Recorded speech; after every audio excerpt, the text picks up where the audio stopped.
Dhavaleswaram barrage నుంచి భారీగా వరద ప్రవాహం రావడంతో కోనసీమలో లోతట్టు ప్రాంతాలు నీట మునిగాయి. లంక ప్రాంతాలకు వెళ్లే రహదారులపై నీరు నిల్వ ఉండడంతో రాకపోకలు నిలిచిపోయాయి. దీంతో బోట్లపై ఇంటింటికి వెళ్లి లంకవాసులకు తాగునీరు అందిస్తున్నారు అధికారులు. కొన్ని స్వచ్ఛంద సంస్థలు భోజన సదుపాయాన్ని కల్పిస్తున్నాయి. మరింత సమాచారం మా ప్రతినిధి హరీష్ అందిస్తారు.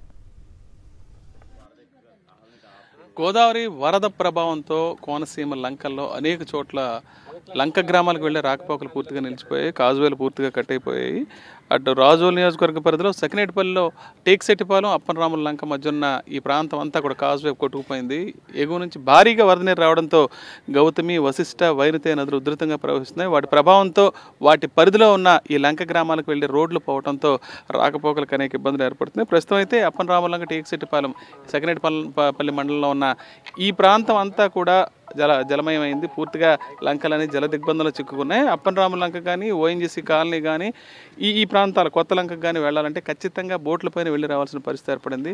ఈ నేపథ్యంలో మొత్తం ఒక 1000 కుటుంబాలు లంకలో ఉన్నాయి. లంకల్లోకి అయితే నీళ్లు రావటం లేదు, కానీ లంక గ్రామాలకు వెళ్ళే ప్రాంతం పూర్తిగా జలమయం అయిపోతుంది. ప్రస్తుతం మనం చూస్తున్నాము, ఇదే లంకకు వెళ్ళడానికి బోట్ మీద ప్రయాణిస్తున్నాము.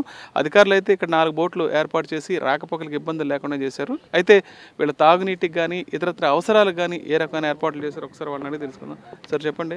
ప్రస్తుతం రాకపోకలకి ఇబ్బంది ఉన్నప్పటికీ కూడా ప్రజలు ఎటువంటి కూడా ఇబ్బందులు పడుకోకుండా మేము డిపార్ట్మెంట్ పరంగా చర్యలు తీసుకున్నామండి. ఇప్పుడు మనకి ఇందాక మీరు చెప్పినట్టుగా మనకి ఆ సెకండ్పల్లి మండలం వచ్చేటప్పటికి అప్పనరాముల లంక ఒకటండి, టేక్సెట్టిపాలెం ఒకటండి, తర్వాత సెకండ్పల్లి లాగుపేట ప్రాంతం అండి, తర్వాత సెకండ్పల్లి లంక ప్రాంతంలో ఈ 4 హ్యాబిటేషన్స్లో కూడా మనకి వాటర్ బాగా వచ్చేసేసి ఈ 4 గ్రామాలు కూడా ఎక్కువగా మనకి జల దిగ్బంధంలో చిక్కులు ఉన్నాయండి. అయినప్పటికీ కూడా పై వారి యొక్క సలహాలు సూచనలు ఎప్పటికప్పుడు మేము తీసుకుంటూ ఉండి కూడా వాళ్ళకి ప్రజలకు ఎటువంటి ఇబ్బందులు లేకోకుండా మేము ఈ వరద ముంపు వచ్చిన దగ్గర నుంచి కూడా మనం ఈ సెకండ్పల్లి మనం ఉన్నటువంటి ఈ 4 గ్రామాల్లో కూడా మనం ఆ మంచినీటికి ఇబ్బంది లేకోకుండా కూడా మేము బోటుల్లోకి మనం పడవల్లో, నాడు పడవల్లో కానీ మెకనైజ్డ్ బోట్లలో కానీ మనం మంచినీళ్ళ బాటిల్ తీసుకుని వెళ్ళి ఆర్డబ్ల్యూఎస్ డిపార్ట్మెంట్ వారి యొక్క సహకారంతో, సౌజన్యంతో అందరికీ కూడా మనం ఎటువంటి ఇబ్బంది లేకుండా మంచినీళ్ళు సరఫరా చేస్తున్నామండి.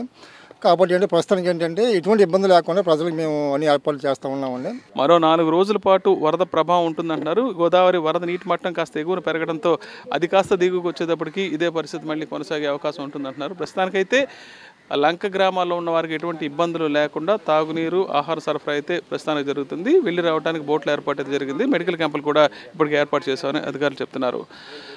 అప్పనరాముల లంక నుంచి Vijay Harish for Sakshi news.